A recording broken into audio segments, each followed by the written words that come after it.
Hi! Hello mga kababayan kong Pilipino dito sa Pilipinas. Ay, bakit anong sitwasyon? Ayan. So guys, shout out sa inyong lahat dyan. Sa mga hindi pa po naka-subscribe sa aking channel, please subscribe nyo naman po ang channel ko. Ilonggo okay po guys. Ayan, Makating Ilonggo. So ayan guys, pagpasensya nyo yung dila ko kasi medyo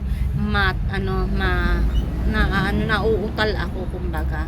So guys, sa ngayon ay napakainit masyado. Ayan, sobra sa labas. Tingnan nyo guys, napakainit, sobra. Nakita nyo yan? So, yun pong okay na yon ay sa akin din po yan. Ayan guys, sobrang init. At dito sa kabila, ay akin din po ito. Ayan. Maliit lang po itong pwesto ko dito sa kabila kasi hindi ko naman talaga totally kukunin itong pwesto na ito. Kaya lang, nung nagsumbong sa akin yung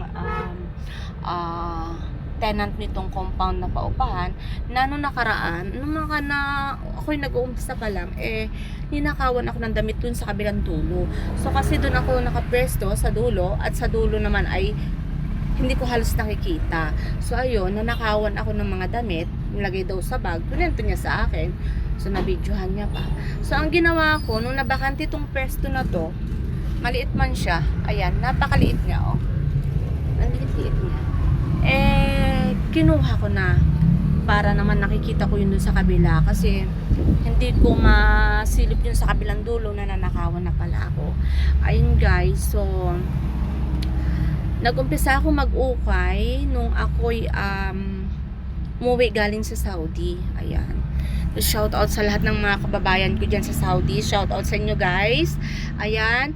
Ingat kayo dyan palagi. Napakahirap. Alam ko napakahirap ng malayo sa pamilya, sa mga mahal sa buhay. Ayan. So, ayun, nag-decide ako umuwi. 8 years din ako sa amo ko. Isa lang amo ko doon sa Saudi. Umalis ako ng 2016. Umuwi ako ng 2024. Ayan. So, magto 2 years na ako ngayong November ng 2026 sa Pilipinas. So, ayun guys, nung ako'y naisipan kong mag-business, so pinag-isipan ko kung anong bubuksan kong business kasi kahit pa paano may konti namang natatabi, konting-konti lang talaga, is kudlit lang, ayan. So nag-umpisa ako sa isang bundle, ayan, so sa bahay. So ngayon, sa awa ng Diyos, sa tulong din ng mga anak ko, so napalaki ko rin kahit pa paano yung aking ukay. Ito, sila yan, ito yung dito sa kabila at doon sa kabila pa. Ayan guys, so ayan. Nag-umpisa lang po ako sa isang bundle. So ayun, hindi pa man din ako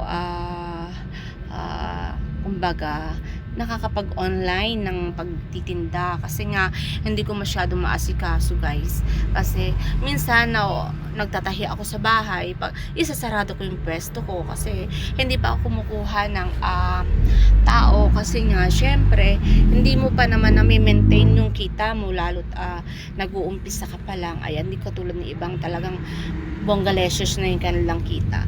So sa akin guys, ayan, medyo ganun-ganun lang ang kita, alam mo yun, minsan normal, minsan syempre araw-araw kasi yung hulog ko sa pwesto, so hindi ko muna hinahangad na magkaroon ng tauhan. So ayan, siya nga pala guys, pakisubscribe nyo naman po yung aking YouTube channel, Ilongga Okay po. Ayan, thank you so much po. At saka sa aking page, Jeans Okay Okay po, pakifollow nyo rin po ang aking page po, Jeans Okay Okay po guys. Ayan, thank you so much. At saka siya nga pala guys, mabalik tayo sa pinag-uusapan sa pag-uukay. Nung ako'y nag-uumpisa pa lang, hindi ko natatawa ako sa sarili ko kasi nga sabi ko mag-online ako pero sa sobrang kinakabahan ako magharap sa camera. So ayan, nasusubukan ko na yun magharap sa camera. Sana na may matanggap niyo yung pagharap ko sa camera kahit na napubulol ako, di ba? So ayun, siguro next month by June, ano ba ngayon, March, so mga April, ayan, baka try ko na rin na mag online sa aking ukay-ukay. Ayan. So sa mga hindi pa nakasubscribe, please subscribe na naman yung aking YouTube channel. At saka pakasupport nyo po ang aking page, Jeans Ukay-Ukay po guys. Thank you so much. Ayan. So, ayan guys, dito na lang ang aking pagbablog. Ayan. Kasi, masakit din ang ulo ko. Ang init talaga sobra. Ang liit itong pwesto ko. Ayan o. Ang pakaliit itong pwesto ko na to. Alam mo yun. And dito, sa side na to ay kalahating dangkal lang. Ay kalahating di pa lang siya. Ito, nasunog na talaga yung mukha ko guys, oh. Paki-comment nyo naman guys kung anong pwedeng gamot dito, please. Thank you so much. Ayan, so doon sa side na yon parang 3/4 ng isang dipa. Ayan. So mainit. Ayan, yung mga hoodie, ayan, hinarang ko diyan kasi maaraw. Ayan. Doon banda. Hinarangan ko rin doon ng mga nakahangar na short kasi ang init pumapasok dito. Kaya sunog talaga. Ayan guys, oh. Ayan, oh. Brown na yung kayo manggi na talaga. Dati ang puti ko guys. So, sobra ang puti ko dati nung ako yung umuwi ng galing Saudi. Ayan. So guys, thank you so much po. At abangan nyo po lang aking next vlog. See you guys. Thank you so much. At ingat po palagi. Sa sobrang init ngayon sa Pilipinas. Sobrang ingat po kayo palagi. At palaging inom ng tubig. See you guys. Thank you.